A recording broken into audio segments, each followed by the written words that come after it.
चांदी है तो 7 सलीबी कलमात हीरे और मोती से कम नहीं।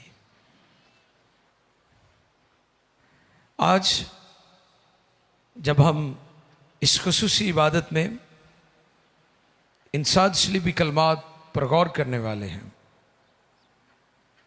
तो बड़े ध्यान से सुनने की ज़रूरत है कि हमारे खुदावन ने दुख और अज़ियत और करब की हालत में जो पैगाम हमें दिया है उस वक्त के लोगों को और आज वो कितना अहम है। पहला कलमा जो खुदा यीशु मसीह ने सलीब पर फरमाया, लूका तबीब की मार्फत लिखा गया इंजीली बयान 23वां बाब और उसकी 34वीं आयत मुकद्दसा को हम पढ़ेंगे। कलाम खुदा में से हम देखेंगे लूका तबीब की मार्फत लिखी गई इंजील 23वां बाब और उसकी 34वीं आयत में यूं लिखा है, यीशु ने कहा, ए बाप इनको मुआफ कर क्योंकि ये जानते नहीं कि क्या करते हैं। मुकद्दस कलाम के पढ़े, सुने, समझे और कबूल किए जाने पर खुदाबंद की बरकत। सबके यहाँ आमीन। यीशु मसीह इब्ने खुदा, कलमतुल्लाह, कलमा खुदा और मुजस्सम कलाम है। और ये कलमा जो खुदा यीशु ने सलीब पर फरमाया ये मुआफ़ी का कलमा है। अजीज़ो, यीशु मसीह आलिम बाअमल थे। जो कुछ उसने सिखाया, तालीम दी, वो करके भी दिखाया है। बहुत सारे लोग मसलूबियत का इनकार करते हैं, उनके लिए पैगाम है, मसलूबियत यीशु का सलीब पर जान देना ये तारीखी भी है, ये इल्हामी भी है, ये रूहानी भी है। क्योंकि मोतरस कहते हैं कि यीशु मसीह तो बाप से दुआ कर रहा था कि हो सके तो ये प्याला मुझसे टल जाए। वो तो ये कह रहा है कि किसी तरीके से मसलूबियत टल जाए। लोग इस तरह की बातें करते हैं और आज की नहीं, सदियों से इस किस्म की बातें लोग कर रहे हैं। और कई कहते हैं जी अफलातून का शागिर्द अरस्तु को प्याला दिया गया और वो पी गया, तो फिर यीशु क्यों कह रहे हैं कि हो सके तो ये प्याला मुझसे टल जाए। इस पर हम बहुत दफा इस बात को सीख चुके हैं कि ये बात खुदावंद यीशु मसीह ने बागे गेत्सेमनी में कही। कहां पर? बागे गेत्सेमनी में। जब उसका पसीना जो है वो खून की बूंदे बन बनकर टपक रहा था, बह रहा था, इब्लीस ने यीशु को बारहा मारने की कोशिश की। कलाम खुदा में लिखा है वो शागिर्दों के साथ था और कश्ती में था और वहां पर तूफान बर्पा किया और यहां तक कि यीशु मसीह की पैदाइश के वक्त हेरोदिस बादशाह ने बच्चों को कत्ल करवाना शुरू कर दिया। और फिर कई दफा खुदा यीशु को पहाड़ के ऊपर से गिराने की कोशिश की। तो उनके लिए यह पैगाम है कि यीशु मसीह बागे गेत्सेमनी में यह बात कह रहे हैं कि हो सके तो यह प्याला मुझसे, यानी यीशु मसीह बागे गेत्सेमनी में अपनी जान नहीं देना चाहते थे, वो सलीब पर अपनी जान देना चाहते थे। वो कलवरी का सफर कर रहे थे, वो कलवरी की तरफ बढ़ रहे थे, क्योंकि जो नबियों की नबूवतें थी उसकी मसलूबियत के ताल्लुक से वो सलीब की बाबत थी कि इब्ने खुदा कलमतुल्लाह जो है, खुदा का कलाम कलीमा जो है वो सलीब पर जान देगा। सलीब का प्लान जमीनी प्लान नहीं है, रोमन्स का, यहूदियों का, दुनिया का, इंसानों का प्लान नहीं है। सलीब का प्लान खुदा का प्लान है। सलीब का नक्शा जमीन पर नहीं बना, सलीब का नक्शा आसमान पर बना है। इसलिए यीशु मसीह तो बेकरार था और पतरस को उसने कहा था जब पतरस ने बागे गेत्सेमनी में तलवार निकाली और सिपाहियों का मुकाबला करने की कोशिश की तो उसने कहा नहीं, पतरस अपनी तलवार को म्यान में रख, क्योंकि जो तलवार से हलाक करते हैं वो तलवार से कत्ल किए जाएंगे। क्या तू नहीं चाहता कि वो प्याला जो बाप ने मुझे दिया है, सलीब पर जान देने की बात कर रहे हैं खुदावंद, कि वो प्याला जो बाप ने मुझे पीने को दिया है मैं ना पीऊं।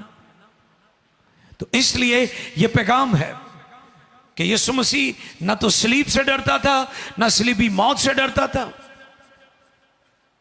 उसने सलीब पर जो जान दी है वो बाप के मिशन की तकमील के लिए दी है।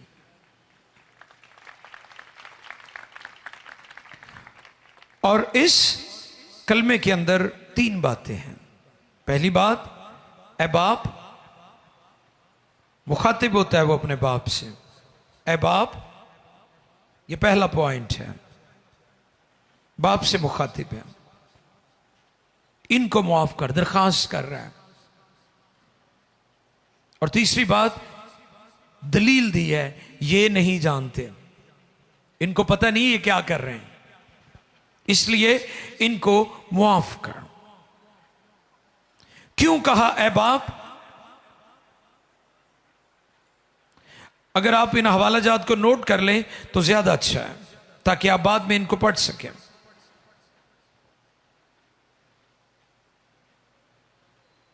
मत्ती 3:17 में लिखा है, देखो और देखो आसमान से ये आवाज आई कि ये मेरा प्यारा बेटा है जिससे मैं। और मरकस पहले बाब की 11वीं आयत में लिखा है, और आसमान से ये आवाज आई कि तू मेरा प्यारा बेटा है, तुझसे मैं खुश हूं। लूका दूसरे बाब की 49 आयत में लिखा है, और उसने उनसे कहा, तुम मुझे क्यों ढूंढते थे? क्या तुमको मालूम न था कि मुझे अपने बाप के यहां होना जरूर है? अल मसीह की जाती स्टेटमेंट खुद फरमाया उन्होंने। फिर मरकस 3:11 में बदरूहों की गवाही, बदरूहें कहती हैं, ऐ खुदा ताला के बेटे, तू क्यों हमें वक्त से पहले अजाब में डालता है? यानी बदरूहें जानती हैं कि खुदा ने अदालत का, उनकी हलाकत का, उनकी तबाही का एक दिन मुकर्रर किया हुआ है। और फिर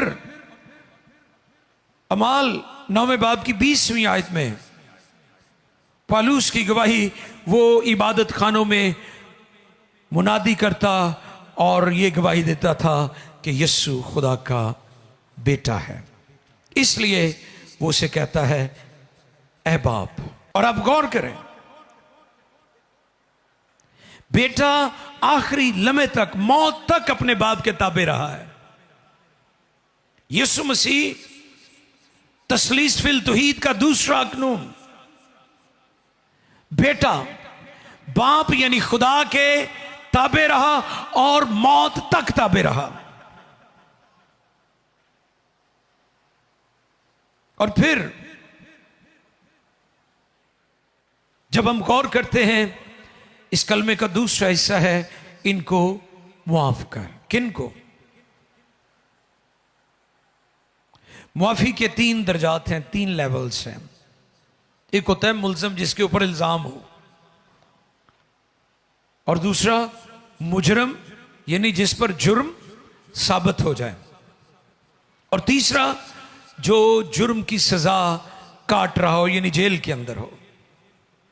मेरे अजीजों, मुआफी हमेशा मुश्किल काम है।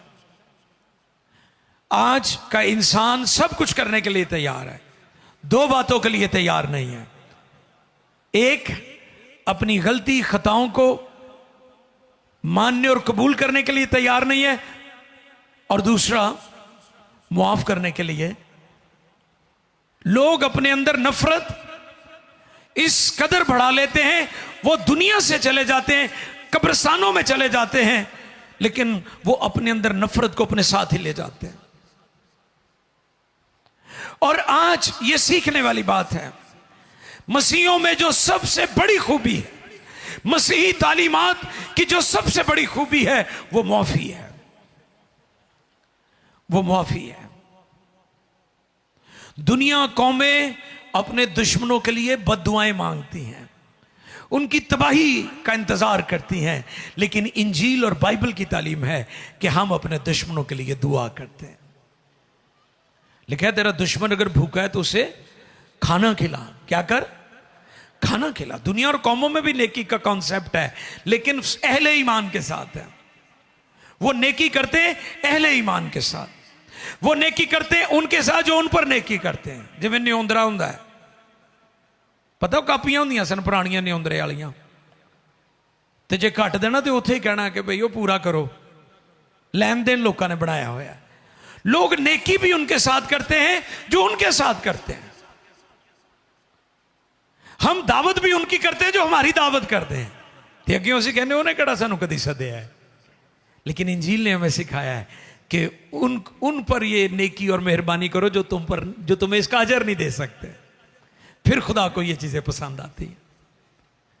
ते जे खाना दे खान परौणे, ये तो फिर बाकी भी तो करन नहीं दे ना। इंजील ने हमें सिखाया है मुआफ करना। यह बुनियादी पैगाम है इंजील का।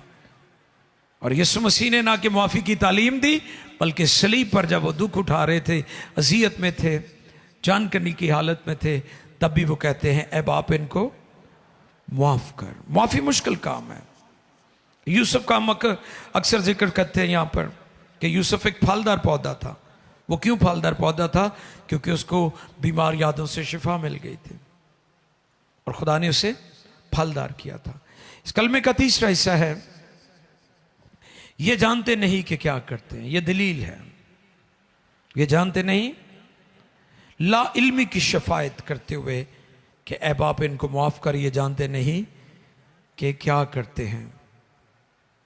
उनकी तो माफी हो गई जो जानते नहीं, फिर उनका क्या करें जो जानते हुए सब कुछ गलत करते हैं। उनके लिए एक हवाला मैं पढ़ना चाहता हूं, इब्रानियों 6:4 से हम पढ़ेंगे। आओ देखें खुदा के कलाम में से। और खुदा चाहे तो हम यही करेंगे जी, क्योंकि जिन लोगों के दिल एक बार रोशन हो गए और वो आसमानी बख्शिश का मजा चख चुके और रूहुल कुद्दस में शरीक हो गए और खुदा के उम्दा कलाम और आइंदा जहां के कुव्वतों का जायका ले चुके, आइंदा जहान की कुव्वतों का जायका ले चुके। अगर वो बरगश्ता हो जाएं तो उन्हें तौबा के लिए फिर नया बनाना नामुमकिन है। इसलिए कि वो खुदा के बेटे को अपनी तरफ से दोबारा मसलूब करके अलानिया जलील करते। ऐसे लोग जिनको निजात मिल गई है, रुल्कुस में शरीक हो चुके, उनको खबरदार किया गया है यहां पर। अब यीशु मसीह उनके लिए शफायत कर रहे हैं, उनके लिए माफी मांग रहे हैं जिनके बारे में वो कहते हैं ये जानते नहीं कि क्या कर रहे हैं, लेकिन यो जानबूझ कर रहे हैं। उनके लिए पौलुस रसूल की तरफ से यह पैगाम है जो रुल्कुस की तारीख से उन्होंने इब्रानियों की कलीसिया को लिखा कि अगर उनका दिल एक बार रोशन हो गया और वो खुदा की नेमतों और बख्शिशों का मजा चख चुके हैं, और अगर वो फिर गुनाह करते, फिर बुराइयों में पड़ते हैं, तो फिर उनके लिए अब कोई और कफारा नहीं है, क्योंकि वो अपनी तरफ से खुदा के बेटे को एलानिया जलील कर रहे हैं।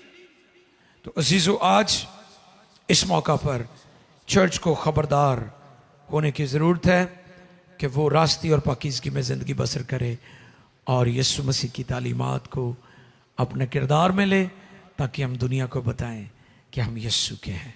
खुदावंद इस कलाम के वसीला से हम सबों को बरकत बख्शे।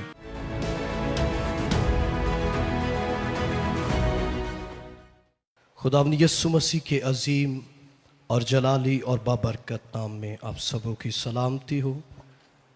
कितने खुश हैं आप सब। आए हाथों को लहराते हुए खुदा के दूसरे कलमे को सुनने के लिए जो नजात है उसके लिए जोरदार ताली। हालेलुया। Thank you Jesus. आए बगैर देर किए हम किताब मुकद्दस की जानिब बढ़ेंगे। लूका की अंजील उसका 23वां बाब और उसकी 43वीं आयत मुकद्दसा में आप सभी के सामने तलावत करूंगा। लिखा है, उसने उससे कहा, मैं तुझसे सच कहता हूँ कि तू आज ही मेरे साथ फिरदौस में होगा। किताब मुकद्दस का तलावत किया जाना हम सबों के लिए बाइस से बरकत तो मिलकर कहेंगे आमीन, हालेलुया। ये दूसरा कलमा है जो यीशु मसीह के साथ कलमे सलीब पर बोले गए। मैं दूसरा कलमा और उसका अनवान बताना चाहता हूँ, नजात। नजात के जो लफ्ज़ी मीनिंग है वो है खलासी, रहाई, छुटकारा, गुनाहों से माफ़ी वगैरह किया जाता है। और याद रखें, इसे सीखने के लिए हमें अहदे अतीक का मुताला करना पड़ेगा। यानी पैदाइश की किताब उसका 3 बाब और उसकी 15वीं आयत मुकद्दसा को जब हम तलावत करते हैं तो लिखा है, मैं तेरे और औरत के दरमियान और तेरी नस्ल और औरत की नस्ल के दरमियान अदावत डालूंगा और वो तेरे सर को कुचलेगा और तू उसकी एड़ी पर काटेगा। तवज्जो कीजिएगा, गौर कीजिए, ये ऐलान जो है ये किसी नबी का ऐलान नहीं है, ये किसी पैगंबर का ऐलान नहीं है, ये मेरे और आपके खुदा बाप का ऐलान है। जब नस्ले इंसानियत इस काबिल ना निकली, जब कोई इस लायक ना निकला कि इंसान को नजात दे सके, उसके गुनाहों से उसको रहाई दे सके, उसके गुनाहों से उसको छुटकारा दे सके, तो याद रखे बाप ने जो कदीम में ऐलान किया था कि मैं तेरी और औरत की नस्ल के दरमियान अदावत डालूंगा। और गौर कीजिएगा, हजारों साल पहले बाप अपने लखते जिगर की बाबत पेशन गोई करते हैं। और क्या पेशन गोई करते हैं? हमें इस बात को सीखने के लिए मुकद्दस मत्ती रसूल की मार्फत लिखे गए अंजीली बयान को और उसके पहले बाब को और उसकी 21वीं आयत मुकद्दसा को तलावत करना होगा कि बाप ने जिब्राइल को भेजा कि जा यूसुफ से कलाम कर और यूसुफ से कह कि उसके बेटा होगा और तुम उसका नाम यीशु रखना, क्योंकि वही अपने लोगों को उनके गुनाहों से नजात देगा। हालेलुया। अब याद रखे, हर एक शख्स नजात से महरूम था, इसलिए रोमियो 3 बाब और उसकी 23वीं आयत मुकद्दसा में वाज़िह तौर पर पालूस रसूल इस चीज को कलमबंद कर देते हैं, इसलिए कि सब ने गुनाह किया और सब खुदा के जलाल से महरूम हैं। सब के सब नस्ले इंसानियत को नजात की जरूरत थी, तो खुदा ने जिब्राइल को भेजा, जिसका मतलब है खुदा का मुंह। और जब खुदा का मुंह आकर कलाम करता है तो वो क्या कहते हैं? उसके बेटा होगा। और वो बेटा नस्ले इंसानियत को, नस्ले आदम को आकर गुनाहों से और तमाम तर चीजों से पाक करेगा। हालेलुया। इसलिए उस लखते जिगर ने आकर किया क्या? उसने अंधों को आंखें दी, लंगड़ों को चलना दिया, बहरों को सुनना दिया, गूंगों को बोलना दिया, लंगड़ों को चलना दिया, कोड़ी पाक साफ किए, इवन मुर्दे जिंदा कर दिए। ये वही बेटा है जिसकी बाबत खुद खुदा अपने मुंह से इकरार करता है, हालेलुया, कि वो आएगा और अंधों को आंखें देगा और लंगड़ों को चलना देगा, बहरों को सुनना देगा, गूंगों को बोलना देगा, और इवन ये 4 दिन के मुर्दा लाजर को कहेगा लाजर बाहर आ, तो याद रखें वो कफन समेत यीशु के कदमों में आ जाएगा। हालेलुया। ये है गुनाहों से नजात, रहाई। वो गुनाह जिनके सबब से इंसान अंधे थे, इंसान बहरे थे, इंसान चल दुरुस्त नहीं सकते थे, यीशु ने आकर जिस्मानी भी हील किया और रूहानी भी हील किया। ये उसकी कुदरत है। और मैं आपको बताना चाहता हूं, यहां पर इस डाकू 2 डाकू थे।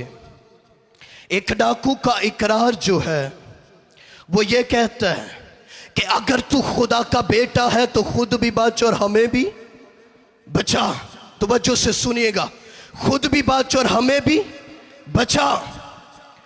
अब ये दूसरा डाकू जो है, इसके इल्फाज हमें इस बात की याद दिलाते हैं, किस बात की? जब हम लूका की इंजील उसका 4था बाब और उसकी पहली आयत से ही मुताला करते तो वहां अबलीस कहता अगर तू खुदा का बेटा है तो कैसे पत्थर से रोटियां बन जाए।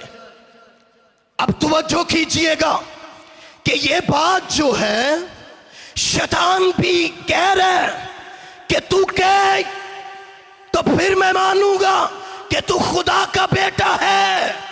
अरे वो खुदा का बेटा है, उसे किसी दलीलों की जरूरत नहीं है। वो है और वो इकरार करता है कि मैं बाप में से निकला और दुनिया में आया।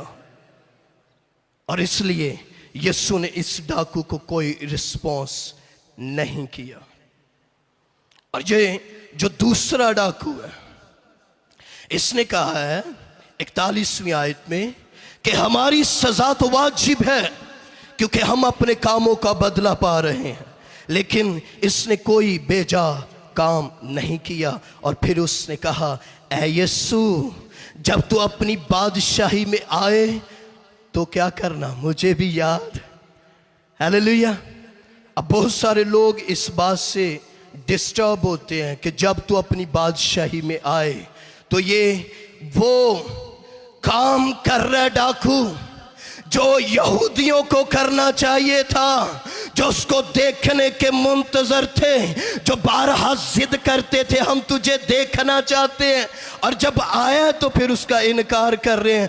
मगर ये इकरार दूसरा डाकू कर रहा है और क्या कह रहा है, जब तू अपनी बादशाही में आए। याद रखे यीशु मसीह जमीन पर 1000 साल बादशाही भी करेगा। और जब हम ईमाल की किताब उसका 4था बाब और उसकी 12वीं आयत मुक़द्दसा की तलावत करते हैं तो वाज़िया कर दिया गया कि किसी दूसरे के वसीला से नजात नहीं, क्योंकि आसमान के तले ज़मीन के ऊपर आदमियों को कोई दूसरा नाम नहीं बख्शा गया। एक ही नाम है जो बोलो नजात देगा। मिलकर कहेंगे, एक ही नाम है जो नजात देगा।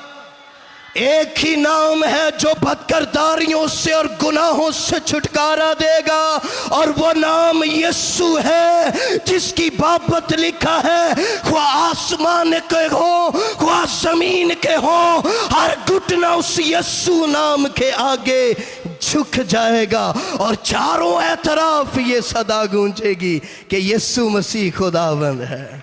हालेलुया। और लास्ट बात कहकर मैं क्लोज करूंगा।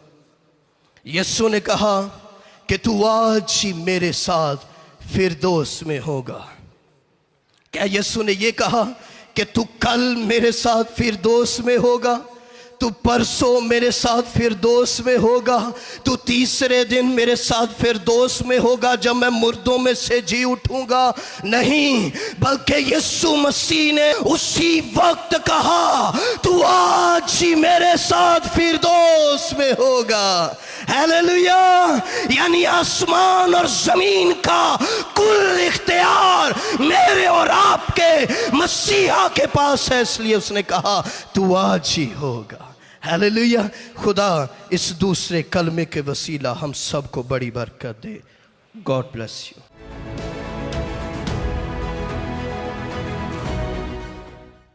मैं खुदा की बेहद शुक्रगुजार हूँ क्योंकि खुदा ने दुनिया से ऐसी मोहब्बत रखी कि उसने अपना इकलौता बेटा बख्श दिया ताकि जो कोई नजात पाए वो हलाक ना हो, जो कोई नजात पाए वो हलाक ना हो बल्कि हमेशा की ज़िंदगी पाए। आप याद रखें मेरे अजीज़ों, यीशु मसीह ने ये तीसरा कलमा जो है ये दोपहर के टाइम में कहा जब दिन की रोशनी थी। पहले दो कलमे जो हैं ये दोनों कलमों में हम खुदावंद की मोहब्बत को देखते हैं, इसलिए मैंने ये वर्स पढ़ी कि खुदा ने दुनिया से ऐसी मोहब्बत रखी कि उसने अपना इकलौता बेटा बख्श दिया। अब हम देखते हैं कि खुदा ने दुनिया से ऐसी मोहब्बत रखी, पहले कलमे में भी उसकी मोहब्बत नज़र आ रही है, यानी माफ़ी नज़र आ रही है, उसने हम सबको माफ़ कर दिया है। हालेलुया। क्योंकि पहले कलमे में खुदावंद यीशु मसीह ने अपने मुँह से फरमाया, उन्होंने जो सलीब पर जब वो अपनी जान दे रहे थे, जब वो जानकनी के आलम में थे, जब वो दुख में थे, तकलीफ में थे, उनका खून बह रहा था और वो दुख में फिर भी यही बात कह रहे थे, ऐ बाप इनको माफ़ कर। ये उसकी मोहब्बत की निशानी है, ये उसकी मोहब्बत का पहला जो हमें खुदावंद यीशु मसीह सिखाना चाहते हैं हमें से हर एक को, कि पहले कलमे में भी वो अपनी मोहब्बत का इजहार कर रहा है और कह रहा है ऐ बाप इनको माफ़ कर। दूसरे कलमे में भी हम देखते हैं वहाँ पे भी माफ़ी है, वहाँ पे एक डाकू को माफ़ कर रहे हैं। पहले कलमे में हम देखते हैं कि वो इज्तिमाई तौर पर सबको माफ़ कर रहे हैं, वो इज्तिमाई तौर पर अपनी मोहब्बत का इजहार कर रहे हैं, मगर याद रखें दूसरे कलमे में इनफरादी तौर पर वो यहाँ पर माफ़ी को जारी कर रहे हैं और वो एक ऐसे डाकू के लिए कर रहे हैं जिसने बहुत सारी गलतियाँ की हैं, बहुत सारे गुनाह किए हैं, और वहाँ पे वो डाकू ने जब इकरार किया है तो फिर वहाँ पे खुदावंद यीशु मसीह ने कहा कि तू आज ही मेरे साथ फिरदौस में होगा।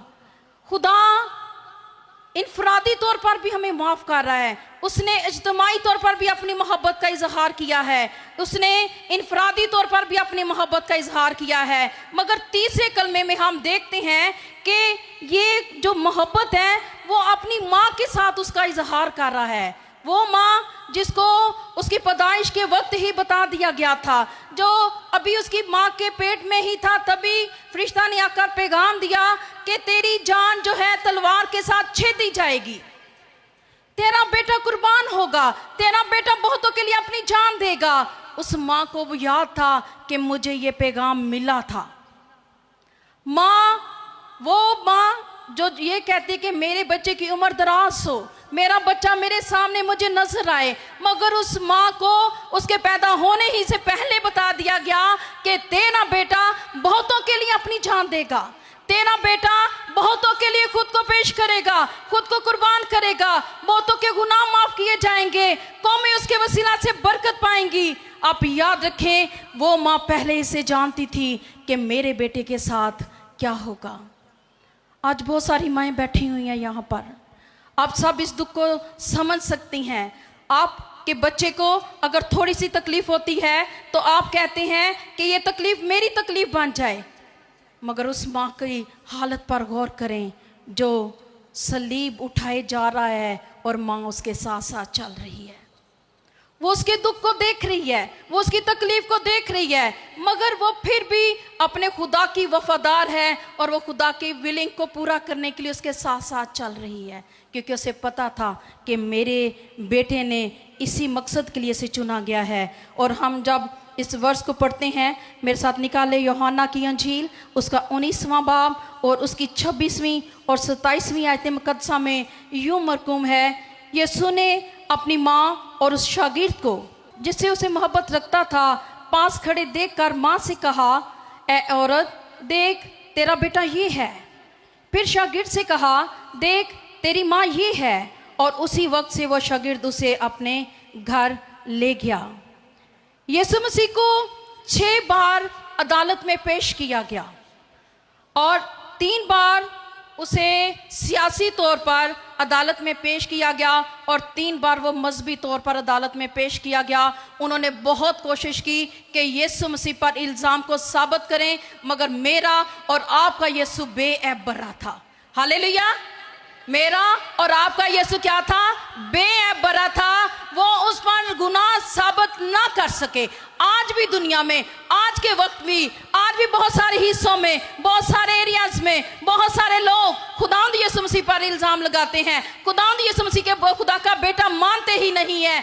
मगर मेरे अजीजों, मैं आपको बताना चाहती हूँ, उस वक्त के लोग भी खुदावंद यीशु मसीह पर कोई इल्जाम साबित ना कर सके, आज का भी कोई बंदा उसके ऊपर इल्जाम साबित नहीं कर सकता, क्योंकि वो जिंदा है और वो हमेशा जिंदा रहेगा और वो हमारा निजात दहिंदा है। Hallelujah, hallelujah. तीसरे कलमे में हम देखते हैं कि वो तमाम लोगों को जर्नली वो सबको माफ कर रहा है और कह रहा है कि ऐ बाप इनको माफ कर, क्योंकि ये नहीं जानते कि ये क्या करते हैं। दूसरे कलमे में भी हम देखते हैं इनफरादी माफ़ी हमें नज़र आ रही है कि वो एक डाकू को माफ़ कर रहा है। तीसरे कलमे में हम उसकी मोहब्बत को देख रहे हैं कि वो अपनी माँ से मोहब्बत कर रहा है। याद रखें, खुदावंद यीशु मसीह जब पैदा हुए थे, वो हैकल में रहकर खुदा शरीयत की तमाम तालीमात को सीखते रहे। वहां पे उन्होंने सीखा था कि अगर तू अपने माँ बाप की इज्जत करेगा तो जमीन पर तेरी उम्र दराज होगी। वो अपने फर्ज को सलीब पर नहीं भूले, वो अपने फर्ज को उन्होंने याद रखा। और वहां पे जब उन्होंने अपनी माँ को देखा और इस सफ़र में, क्योंकि जब वो ये सलीबी सफ़र उनका जारी था, जब वो सलीब उठाए जा रहे थे, जब उन्हें सूली चढ़ाया गया, जब उन्हें कोड़ों की मार मारी गई, तो वहाँ पे ये उसकी माँ मरियम उनके साथ साथ थी। वो अपने बेटे को दुख को देख रही थी। जब यीशु मसीह सलीब पर अपनी जान दे रहे थे, तब भी मरियम वहाँ पे सलीब के नीचे खड़ी थी। उस सलीब के नीचे और भी औरतें खड़ी थीं, उनके साथ खुदावंद यीशु मसीह का शागिर्द यूहन्ना भी खड़ा था। जब खुदावंद यीशु मसीह की नज़र अपनी माँ पर पड़ी, जब उस शागिर्द पर पड़ी, तो उन्होंने कहा, खुदावंद यीशु मसीह ने अपनी माँ को कि ऐ औरत देख तेरा बेटा ये है, और शागिर्द से कहा देख तेरी माँ ये है। ये एक बेटे की माँ के साथ मोहब्बत का यहाँ पे हम देख रहे हैं।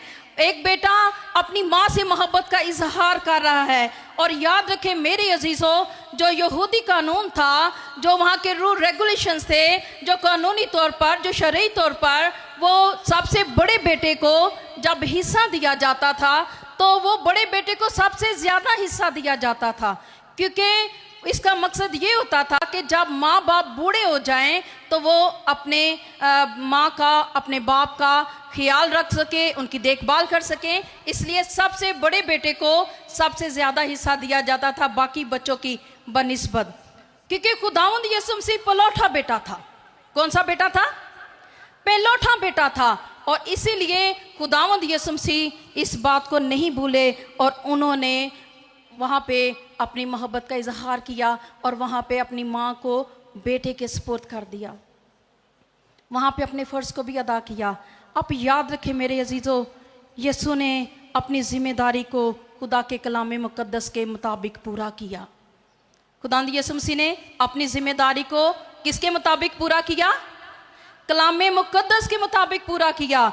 और वहाँ जैसे उनका कानून था शरई तौर पर, शरीयत के मुताबिक वो था कि पेलोठे बच्चा जो है वो अपनी माँ बाप की देखभाल करता है। उसने अपनी जिम्मेदारी अपने प्यारे जो उसका सबसे करीबी शागिर्द था उसके सुपुर्द की, ताकि वो उसकी माँ का ख्याल रखें।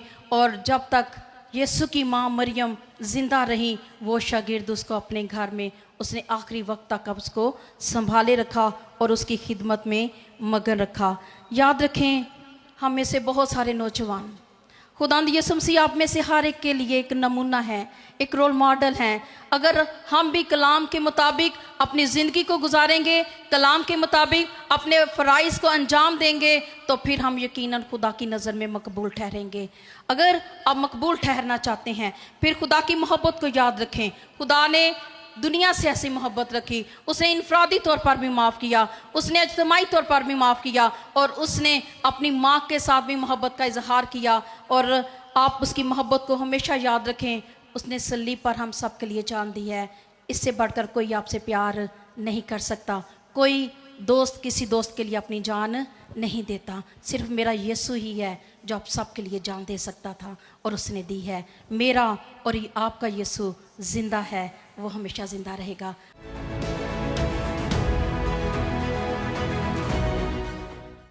मसीह यीशु के पाक जलाली और बाबरकत नाम में आप सबों को मेरी तरफ से सलाम। आपको जुम्मे का मुबारक दिन, जो पाक जुम्मा कहलाता है, बहुत बहुत मुबारक हो। यीशु मसीह ने सलीब पर 7 कलमात फरमाए। यीशु मसीह का कलमात को फरमाना हम सब के लिए बरकत का बाइस था, क्योंकि उसमें हमारी नजात और खुलासी थी। यीशु मसीह ने चौथा कलमा, जिसको कफारे का कलमा भी कहा जाता है या अजीम कुर्बानी भी कहा जाता है, अपने लबे मुबारक से जब फरमाए, जो कि मत्ती की अंजील 27 बाब उसकी 45 और 46 आयत में रकम है। इस कलमे को कफारे का कलमा कहा जाता है। यीशु मसीह ने और दोपहर से लेकर तीसरे पहर तक तमाम मुल्क में अंधेरा छाया रहा और तीसरे पहर के करीब खुदा ने बड़ी आवाज से चिल्लाकर कहा, एली एली लमा शबक्तनी, यानी ऐ मेरे खुदा तूने मुझे क्यों छोड़ दिया। एली एली लमा शबक्तनी या एली एली लमा शबकतनी, ये दोनों ही दुरुस्त हैं। इस तरीके का क्या मतलब है? यहूदी औकात के मुताबिक मसीह को सुबह 9 बजे सलीब दी गई।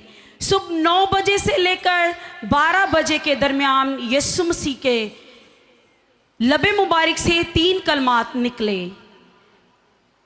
लेकिन जो ही 12 बजते हैं,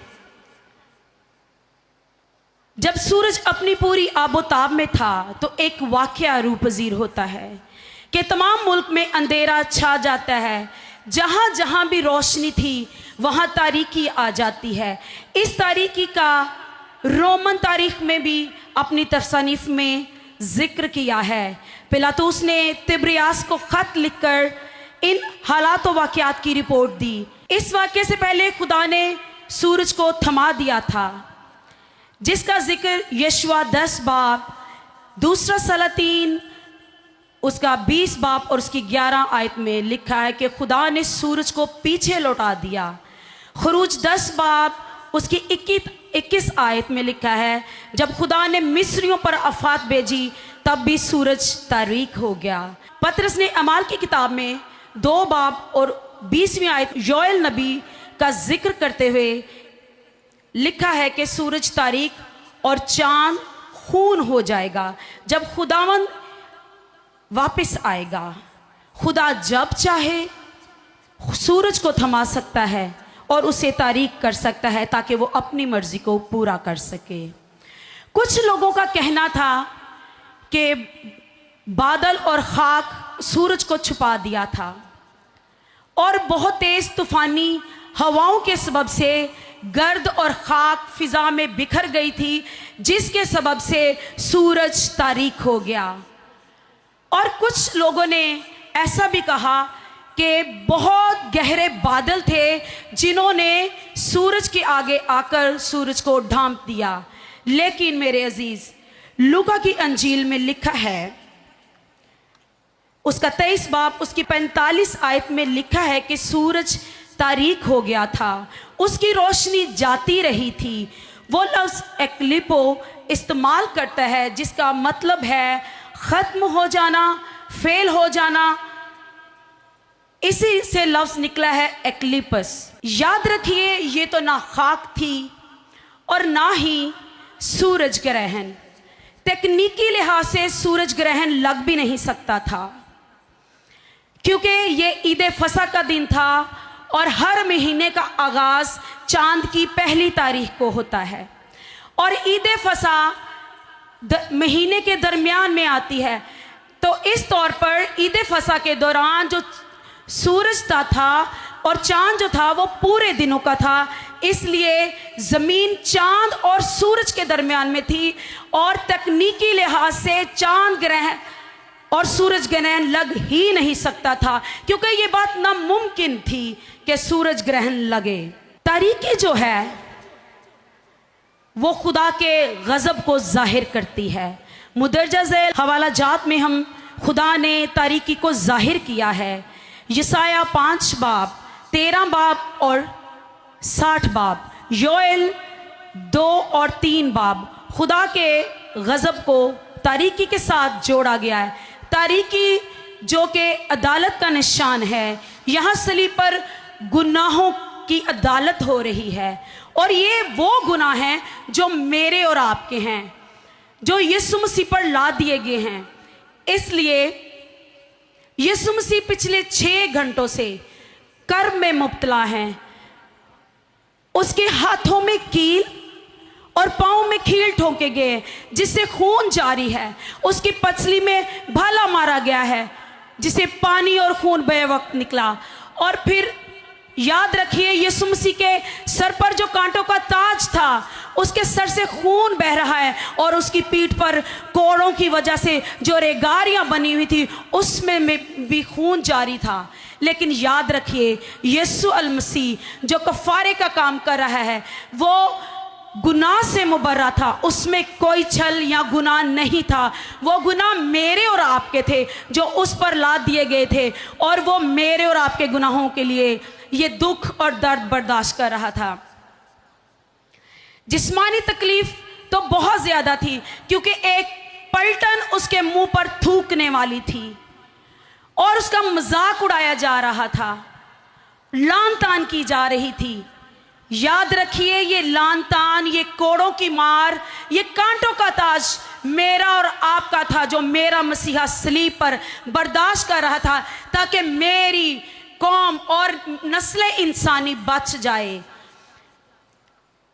एक और बड़ा दुख ये था कि वो मेरे और आपके गुनाहों को तो बर्दाश्त कर रहा था, लेकिन उसको जो रूहानी तौर पर गुनाह की सजा बर्दाश्त करना थी, खुदा ने नस्ल इंसानी का तमाम गुनाह उस पर लाद दिया और यीशु मसीह चिल्ला उठे। मत्ती की अंजील में एली एली और मरकस की अंजील में एलोहे एलोहे।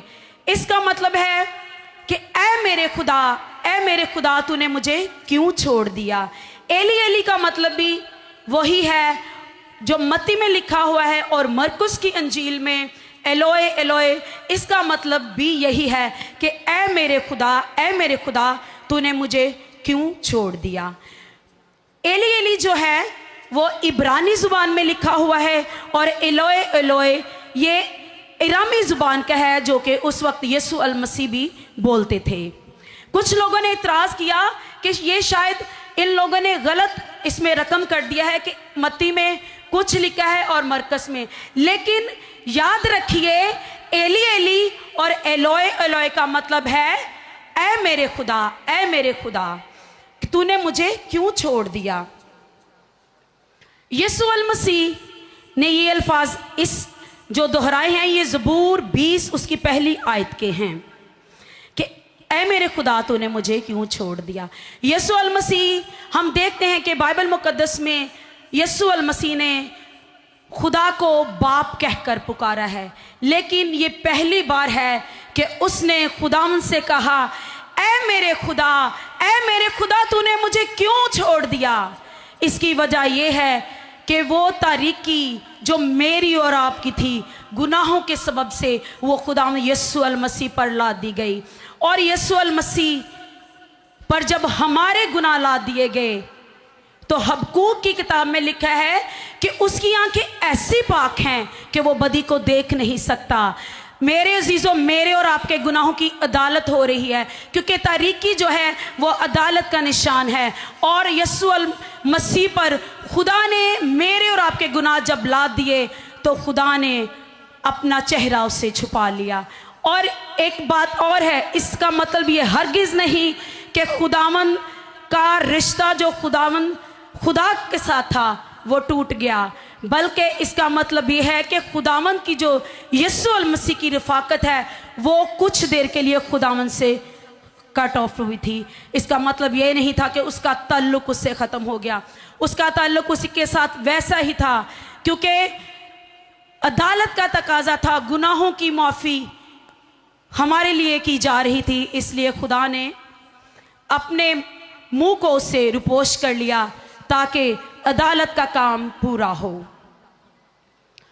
और खुदावंद की जो कुर्बानी है वो हमारे लिए अजीम है। ये किसी एक इंसान या शख्स के लिए नहीं बल्कि पूरी दुनिया के लिए है कि यीशु अल मसीह ने अपनी जान देकर हम सबको मोल ले लिया। इसलिए उसका कफ़ारा आलमगीर है। हम खुदा उनकी शुक्रगुजारी करते हैं कि उसने अपनी जान का फिदिया देकर मुझे और आपको मोल ले लिया। खुदा उनकी शुक्रगुजारी हो।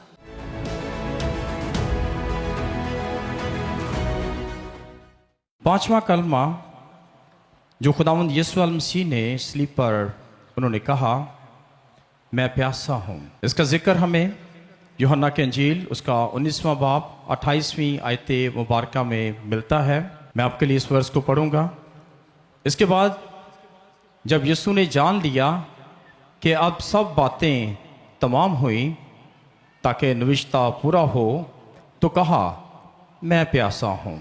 खुदावंद के पाक कलाम का पढ़ा और सुना जाना हम सब के लिए बाइस बरकत हो।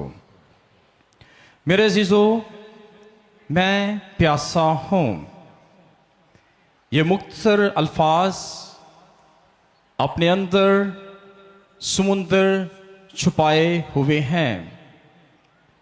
ये कलमा अहद अतीक की एक पेशनगोई की तकमील भी है। ज़बूर नंबर 69 उसकी 21वीं आयत मुबारका में ये पेशनगोई मौजूद है। उन्होंने मेरी प्यास बुझाने को मुझे सिरका पिलाया। मेरे अज़ीज़ों, मैं प्यासा हूँ। इस कलमे के मुतालिक दो मुख्तलिफ नज़रियात पेश किए जाते हैं। नंबर 1, कुछ तारीकी इल्म से ताल्लुक़ रखने वाले लोगों का ख्याल है कि यह सिर्फ रूहानी प्यास की बात की गई है। उनका कहना है कि यीशु मसीह को सिर्फ नस्ल इंसानी की हर रूह की प्यास थी जिसके लिए वो अपनी जान फिदिया में देने जा रहा था। नंबर 2, दूसरा नज़रिया, कुछ उलमा का ख्याल है कि यह महज जिस्मानी प्यास थी, क्योंकि जब यीशु मसीह को मसलूब किया गया तो उस वक्त मुल्क फ़लस्तीन के अंदर गर्मी का मौसम था, जिसकी वजह से उसकी प्यास नुक्ताए अरूज पर पहुंच गई। मेरे अज़ीज़ों, आज ही आप चेक कर सकते हैं आज के मौसम को कि अगर हम सारा दिन पानी ना पिए तो हमारी जान नडाल हो जाती है। लेकिन इसके बावजूद भी इसकी एक वजह और भी हो सकती थी कि यीशु मसीह बागे गतसमनी से लेकर कलवरी के पहाड़ तक, कलकत्ता के मुकाम तक, इस सारे हिस्से में मुकम्मल तौर पर भूखे और प्यासे थे। और जब हम लास्ट सफर को देखते हैं और गतसमनी से लेकर सलीबी मौत तक जब उन्होंने ये कलमा कहा तो 18 घंटे का ये टाइम है। क्योंकि इस सारे दौरानिए में जब उन्होंने रात 9 बजे यीशु मसीह को पकड़ लिया था तो नेक्स्ट फ्राइडे की 3 बजे तक उन्होंने खुदावंद को मौका नहीं दिया, खुदावंद यीशु को एक बूंद भी पानी पीने को ना दिया। बल्कि इस सारे टाइम में वो अदालतों में पेश किए गए, यहाँ तक कि अदालतें कभी भी रात को नहीं लगती, लेकिन यीशु के लिए उन्होंने रात के वक्त भी अपनी अदालतें खोल दी। तो मेरे अज़ीज़ों, इस तमाम हिस्से में यीशु मसीह ने ना कुछ खाया और ना पिया।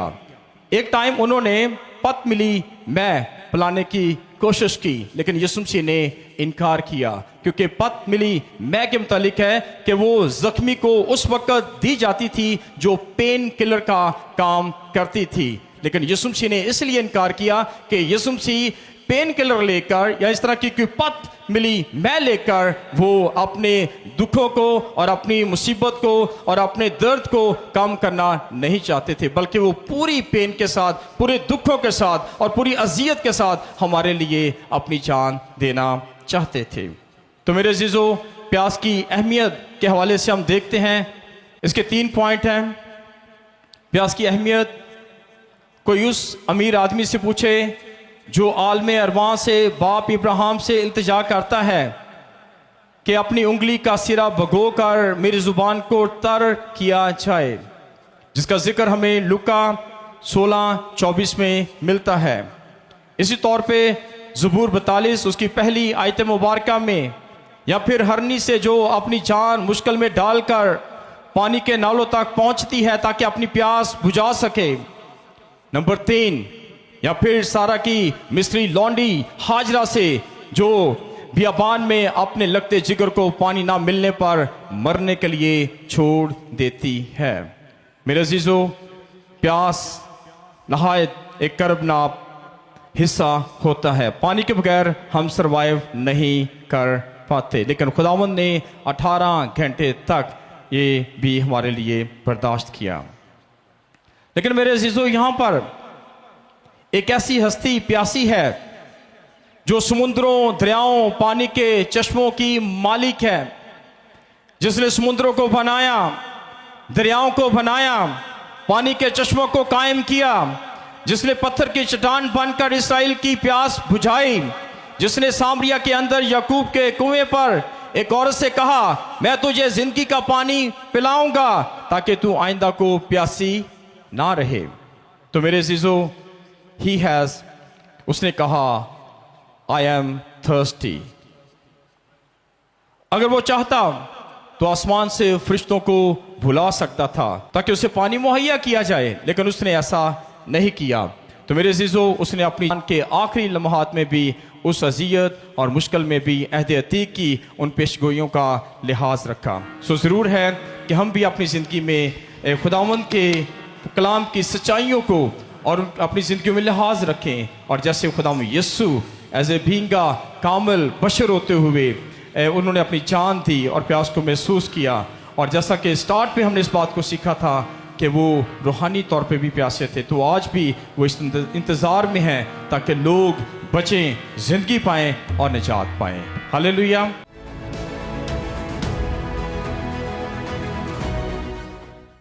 Thank you, hallelujah, hallelujah.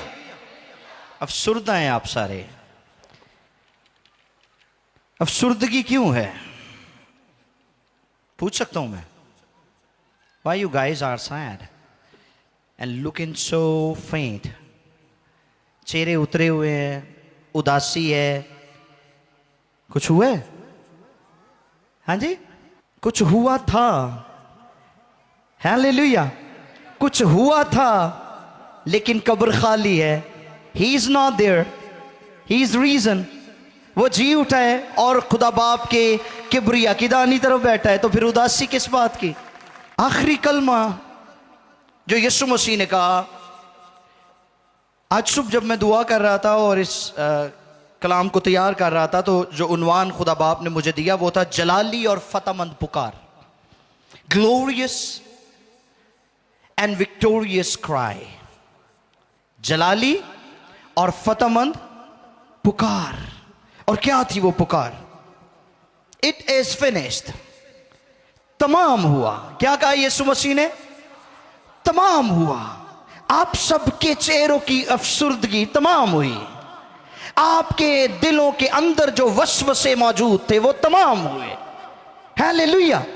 आपकी मायूसियां, आपका गुनाह, आपकी खताएं, आपकी तकसीरें, आपकी तकफीरें, सब कुछ मिटा दी गई हैं। It is finished. Hallelujah. Have a big smile on your faces now. चेहरों पर बड़ी खुशी को ले आए, क्योंकि आपके गुनाह माफ किए गए हैं।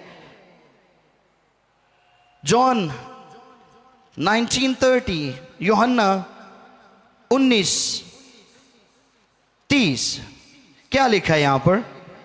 लिखे, बस यीशु ने वो सिरका पिया तो कहा कि तमाम हुआ, और सर झुकाकर जान दे दी। और यीशु ने तमाम हुआ आराम से नहीं कहा था। He shouted, he cried out, वो चिल्लाया था, उसने शाउट किया था और उसने कहा तमाम हुआ, इट इज फिनिश्ड। और यूनानी जुबान का जो लफ्ज इसके लिए इस्तेमाल हुआ है वो है तलस्ताए, जिसका मतलब है पेड इन फुल, कोई कसर नहीं छोड़ी, पूरे का पूरा दाम दे दिया है, पूरी की पूरी कीमत अदा कर दी है, कोई दार बाकी नहीं रह गया। हालेलुया, पूरी कीमत चुका दी है, अब कुछ भी पीछे नहीं रहा, इसलिए इट इज फिनिश्ड। सलीब पर हुए जलाली काम की गहराइयों की नाप तोल इंसानी अक्ल से बाइद है, इंसानी अक्ल उनको समझ नहीं सकती। और सलीब के पैगाम को रूहुल कुद्स की रहनुमाई के बगैर और खुदा की कुदरत के बगैर समझा नहीं जा सकता। इसीलिए पौलुस ने कहा कि सलीब का पैगाम हलाक होने वालों के नजदीक तो बेवकूफ़ी, मगर हम ईमान लाने वालों के लिए खुदा की कुदरत है। सो इसको खुदा की कुदरत के बगैर समझा नहीं जा सकता। हालेलुया। सलीब पर फकत कफारे का और तलाफी का काम ही नहीं हुआ, प्रोपिशिएशन और एक्सपिएशन ही नहीं हुई, बल्कि पैदाइश की किताब के 3 बाब की 15वीं आयत में जो खुदा बाप ने खुद नबूवत की थी, जो खुदा बाप ने खुद निजात दहिंदे का वादा किया था, उसके कलाम की पासदारी की गई है। उस नबूवत और उस वादे की पासदारी यीशु मसीह ने सलीब पर यह कहकर कर दी कि तमाम हुआ। वो वादा जो तूने हवा और आदम के साथ किया था, उनकी नाकामी में किया था, मैंने उस नाकामी को कामयाबी में बदल दिया है। It is finished. Hallelujah, it is finished. इसके साथ साथ बाजी एस्टर ने रेफरेंस दिया था जॉन 3:16, यूहन्ना 3:16 का, एक ऐसी खूबसूरत कॉमन आयत, एक सादा सी आयत। इस सादा सी आयत के अंदर एक पूरा भेद, एक पूरा मुकाशफा मौजूद है जो यीशु मसीह के चहेते शागिर्द यूहन्ना को मिला।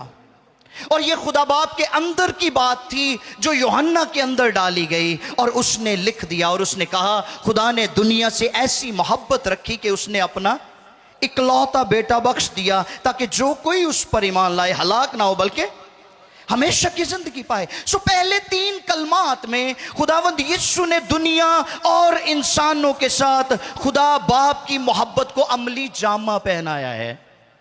फर्स्ट 3 सेइंग्स, पहले 3 कलमात में खुदा बाप की उस मोहब्बत को अमली जामा पहनाया है यीशु मसीह ने, जिसके लिए उसे दुनिया को दिया गया था। कितनी आबादी है पूरी दुनिया में? 8 बिलियन। लेकिन खुदा बाप के नजदीक 2 लोग हैं जिनको वो बहुत गहरी नजर से देखता है। पहला वो जिसके लिए दुनिया बनाई गई, और दूसरा वो जो दुनिया को दिया गया। ट्राई टू अंडरस्टैंड, समझिए इस बात को।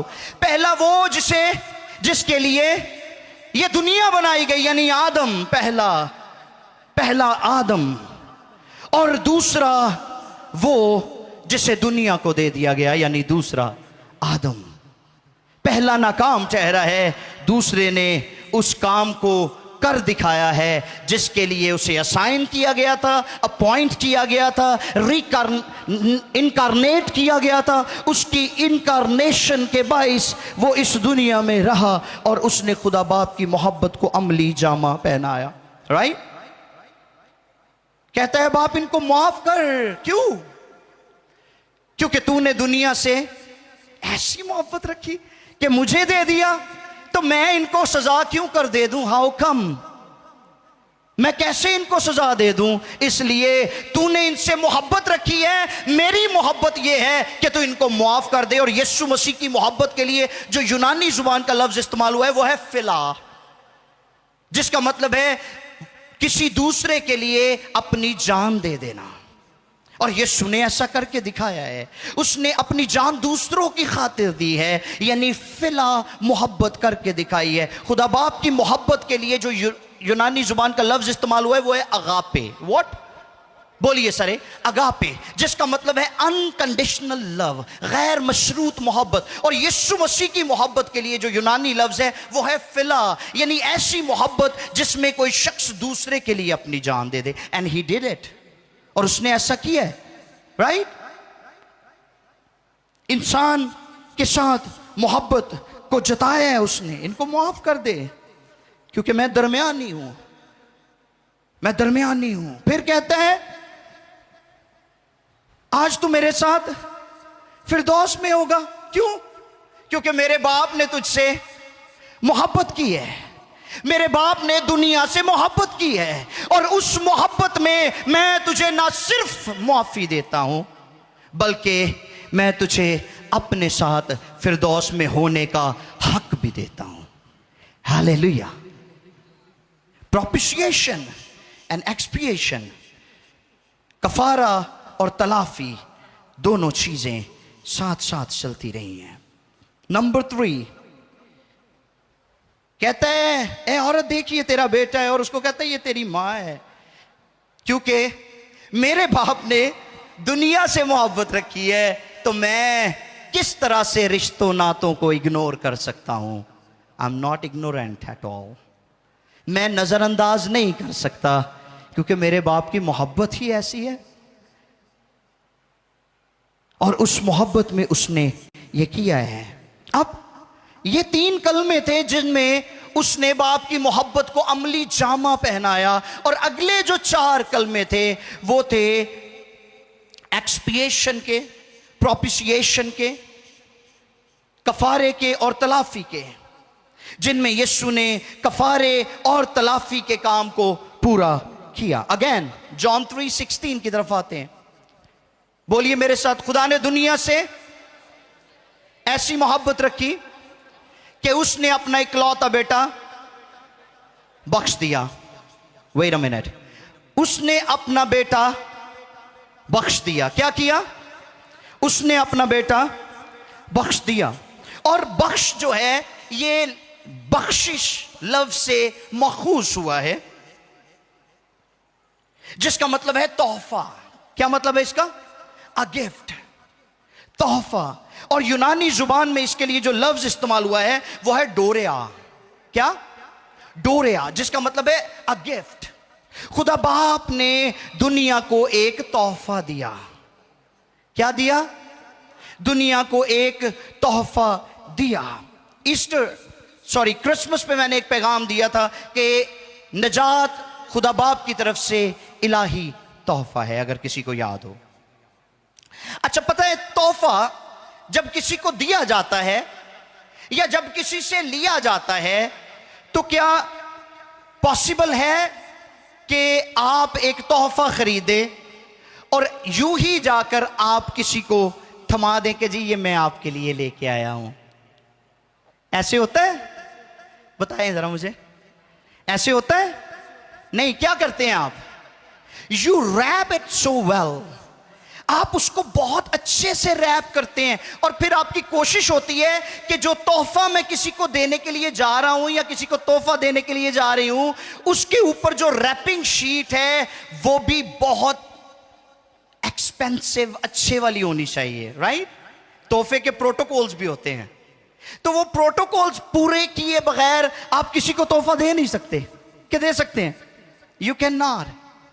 आप उसको रैप करते हैं, उसके ऊपर कीमती रैपिंग शीट लगाते हैं, और फिर आप उस तोहफे को देते हैं। तो खुदा बाप ने दुनिया से ऐसी मोहब्बत रखी कि उसने अपना तोहफा दुनिया को दिया, लेकिन वो तोहफा देने के लिए उसको एक रैपिंग शीट दरकार थी, और वो रैपिंग शीट उसकी निगाह में पूरी कायनात में इंसानी बदन, इंसानी वजूद से बढ़कर कोई और चीज नहीं थी।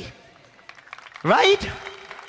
उसने उसको तजस्सुम दिया, इनकारनेशन हुआ, यीशु इनकारनेटेड हुआ, उसने वो बदन लिया, इंसानी बदन लिया और इंसानी बदन में मौजूद हुआ। और यूहन्ना की इंजील पहले बाब की 14वीं आयत में लिखा है, कलाम मुजस्सम हुआ और फजल और सच्चाई से मामूर होकर हमारे दरमियान रहा और हमने उसका ऐसा जलाल देखा जैसा बाप के इकलौते का जलाल।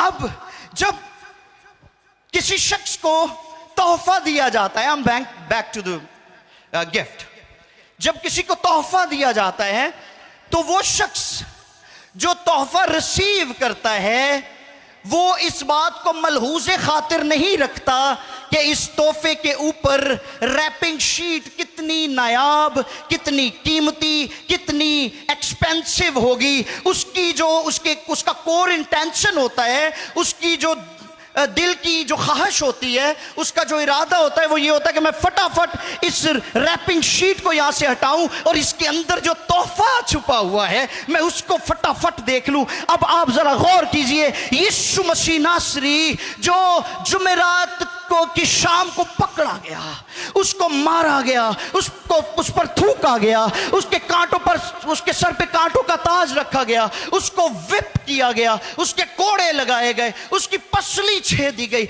मार मार के उन्होंने उसका बुरा हाल कर दिया। वो कुचला गया, वो तोड़ा गया, वो छेदा गया। जब ये रैपिंग शीट उधड़ गई तो अंदर से निजात का तोहफा बह निकला। हालेलुया, निजात का तोहफा बह निकला, जिसके बाइस नस्ल इंसानी के लिए हमेशा की जिंदगी का दरवाजा खुल गया। इससे पहले कि यीशु अपनी रूह को खुदा बाप के हाथों में सौंपता, वो दयानतदार खादिम और एक वफादार बेटे के तौर पे, वफादार बेटा मैं इसलिए कह रहा हूं कि इब्रानियों का मुसन्निफ कहता है बावजूद बेटा होने के उसने दुख उठाकर फर्माबरदारी सीखी। एक दयानतदार खादिम और एक वफादार बेटे के तौर पर पुकार उठा है और पुकार कर उसने फतहमंदी का ऐलान किया है और कहता है इट इज फिनिश्ड, तमाम हुआ। उसने ये नहीं कहा आई एम फिनिश्ड, उसने कहा इट इज फिनिश्ड, ये तमाम हुआ। अब तमाम हुआ क्या?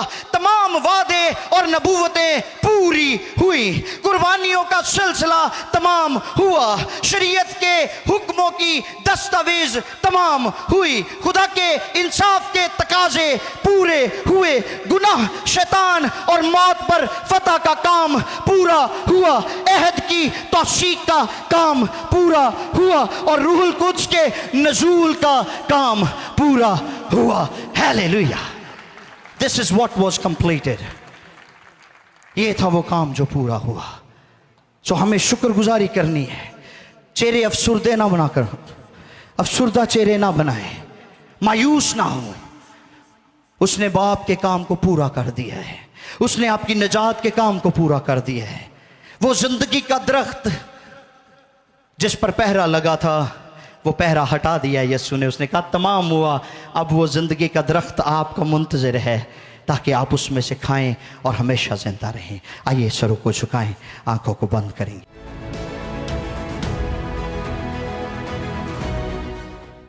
अभी हम जो 7वां कलमा है उस पर गौर करेंगे कुछ वक्त के लिए। 7 का अदद तकमील का, कामलियत का अदद है। बाइबल में बहुत सारे अदद हैं और उनके अपने अपने मानी हैं, अहमियत है। 7 का अदद कामलियत का अदद है। जैसे लिखा है खुदा ने 6 दिन में सारी कायनात को बनाया और 7वां दिन यानी सबत का दिन, वो दिन जिसके बारे में लिखा है कि सबत यानी खुदा का आराम। तो इसी तरह हम देखते हैं कि खुदावंद यीशु ने उन सारे कामों को, जैसे भाई अभी बयान कर रहे थे छठे कलमे के ताल्लुक से, कि उसने वो सारा मिशन जो बाप का मिशन और प्लान और मंसूबा लेकर दुनिया में आया था, उसकी तकमील के बाद उसने ऐलान किया कि तमाम हुआ। और फिर 7वां कलमा लूका तबीब की मार्फत लिखा गया इंजीली बयान 23वां बाब और उसकी 46वीं आयत मुकद्दसा को हम पढ़ेंगे। आओ मेरे साथ कलाम खुदा में से देखें। खुदा की खाद मास्टर इस आयत मुकद्दसा को पढ़ने में हमारी रहनुमाई फरमाएंगे।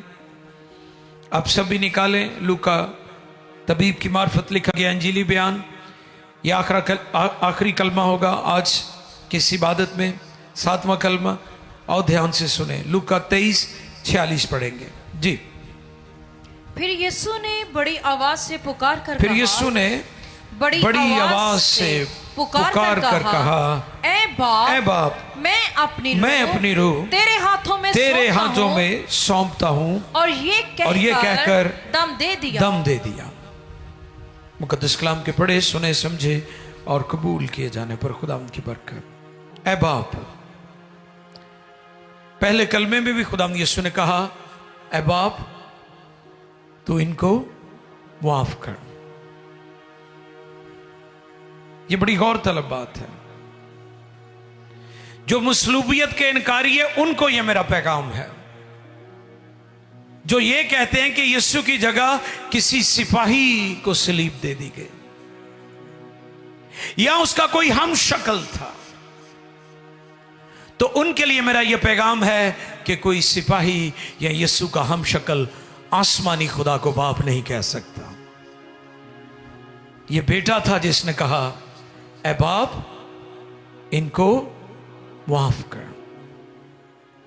क्योंकि जिनको सलीब दी जाती थी वो तो सलीब देने वालों को, हुकूमतों को, अदालतों को बुरा भला कहते थे, वो तंज करते थे, उनकी जुबान बदल जाती थी, क्योंकि उनको पता होता था कि अब मेरी जिंदगी तो खत्म हो गई है, तो मैं जो मर्जी कह लूं।